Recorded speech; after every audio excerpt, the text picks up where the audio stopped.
Hello, everybody. Today is almost Tuesday, July 9th, where we are, and I want to talk to you about what it is to actually be healthy, mentally, physically, spiritually healthy on a whole. And for me, they all have to intertwine.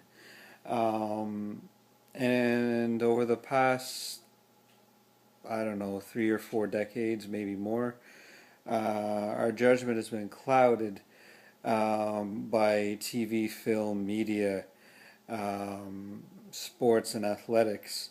And I'm not saying they're bad, I'm not knocking on anybody, um, but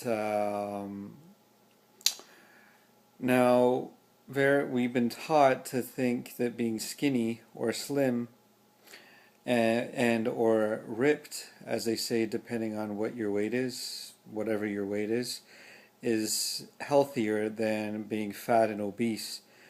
Um, and I'd say there's many different body types. There's endomorph, which usually tends to be pear shaped. I think it is a little bit heavy, strong legs, wide hips, and usually can gain weight in the midsection.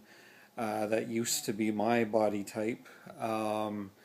There's ectomorph, which is usually long and lean and or thin.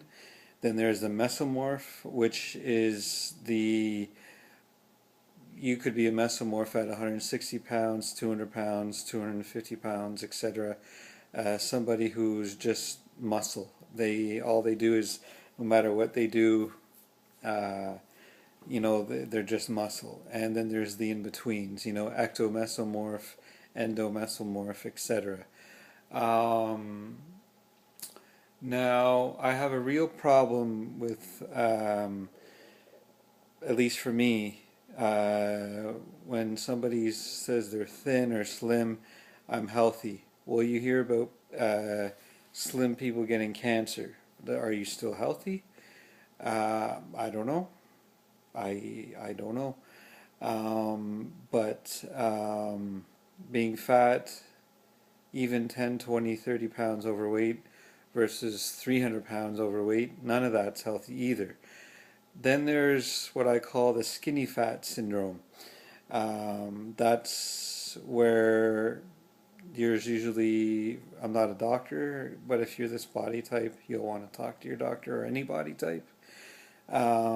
Usually, you're thin, don't have a lot of muscle mass, small butt, small legs, small upper body, but you have a tiny stomach sticking out that's fat. And from what I've learned, that's usually chemical balances, toxins, not getting enough nutrients, etc. Sleep, whatever. Let's take an example here, whether it could be a man or a woman. Let's take a 25-year-old kid. They work, let's take a call center, for example. They wake up in the morning, they smoke a cigarette, have a donut or two donuts and a coffee, off to work they go. Then between 8 a.m. and noon, they'll smoke maybe 4 cigarettes. Then they'll have lunch. Maybe they'll have a greasy lunch, fries, burger, or a couple slices of pizza and fries or fried chicken. Then they'll smoke another 3 to 4 cigarettes. Might have 3 or 4 coffees in a day. Then after work they might go for a few drinks, with coworkers or friends, and then they may have a greasy meal again, ribs, steak, and potatoes. And then if it's a weekend, they might go out partying every weekend till 3 in the morning. Um, all of that's a recipe for disaster in the long run, at least from my opinion. So that body type's not healthy either. Or maybe you don't do any of those things and you're built that way. Maybe there's things to improve your health. Maybe there's underlying thyroid conditions, like my case. Being anywhere from 20 to 200 pounds overweight, stress, uh, not eating well, not sleeping, depression, all of that will lead to weight gain. Not exercising. And then you take the really thin girl or guy. Um, let's say a guy at 5'10", 140 or 50 pounds. To me, that's a bit too thin. A woman who's 5'7", 110 pounds, for example, is too thin. I heard about an actress who was normally a size 2 or 3, which is already small. Uh, she actually was normally a size 0, but she had to gain some weight for a movie. She went up to size 2 or 3, and everybody started calling her fat. Well, who are these people that are calling her fat? You know, paparazzi, media. Are they, overweight? Maybe. I don't know, or too thin. Um, and I know there's genetics. Some people just can't gain weight and so on.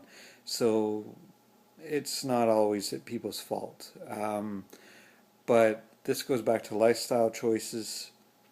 And let's take the ripped man or woman, whatever their weight is. They work out, they're in the gym all the time, eating meat all the time, carbs, rice, crazy cardio, taking supplements like protein and other whey protein and other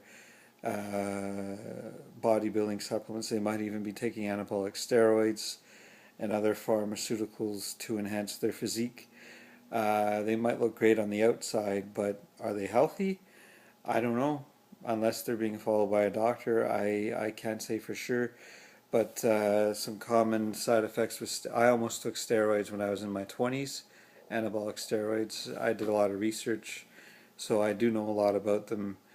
Um, and I still don't recommend them. A lot of the side effects include liver damage, high cholesterol, balding, testicular shrinkage. Some people developed prostate cancer years later. A lot of damage to joints, muscle tears, ligament tears, because the muscles are getting stronger than the ligaments. Then there's the question, like I said, their liver. Let's take I don't know, a 5'10", 300-pound bodybuilder with 10% body fat. Sure, he looks pretty freakish. He's strong, whatever. A lot of these guys die by 50, 60 years old. Put it this way, from what I've learned from doctors and athletes themselves, the human body does not know the difference between 270 pounds of ripped muscle versus 270 pounds of, let's say, 60% fat, out of 100% fat on the body. If anything, the 270-pound ripped guy is working out, he's eating, he's taking anabolic steroids, bodybuilding supplements, and so on, and they're doing exercise. To me, that's probably even harder on the heart because it has to pump blood through all those areas of the body. Versus a guy who's 270 pounds fat, yeah, he's unhealthy and has trouble walking around, but at least he doesn't have all that extra weight and stress on the heart. So, what I'm trying to say is, we've really had a false sense of what healthy is. And my idea of health ranges on a number of things. Sleeping a bare minimum of 6 to 8 hours a night. I usually try and sleep 7 to 9 hours a night if I can. Exercising 3 to 4 times a week. Having a healthy relationship, with a partner. Having a reasonable social life. Having a very healthy diet consisting of less meat, more fruits and vegetables and legumes, nuts and oil and healthy oils like hemp, um, and what else? Healthy spirit. Meditation, yoga, whatever you do. To me, those equal health. Physical appearance. To me, I think uh, it's not good to be too underweight, not good to be too overweight. Having a reasonable amount of lean body tissue, and for women, I personally think curves are sexy, um, and things will vary. Like, take a 5'10" woman. I think a healthy weight would be at least 150 pounds, even up to 180, depending on her body type. Take a 7 foot professional basketball player. If he was less than 250 pounds, he'd be too thin. Take a guy who's 5'10", 180, 90 pounds. All the medical tests check out. They're healthy, lean muscle tissue. They're active. They gain a bit of weight, from enjoying life. It's okay. Take a 5'6" woman who's ranging between 100, I don't know, 25 pounds to 145, etc., etc. The point is, I really think that we've been misled, and you got to go by how you feel, your body type, your genetics, and that's about it. All these things intertwine: mind, body, soul, healthy food, relationships, sleep, equal health, in my opinion. Anyway, I hope this video has helped open your eyes. I gotta go.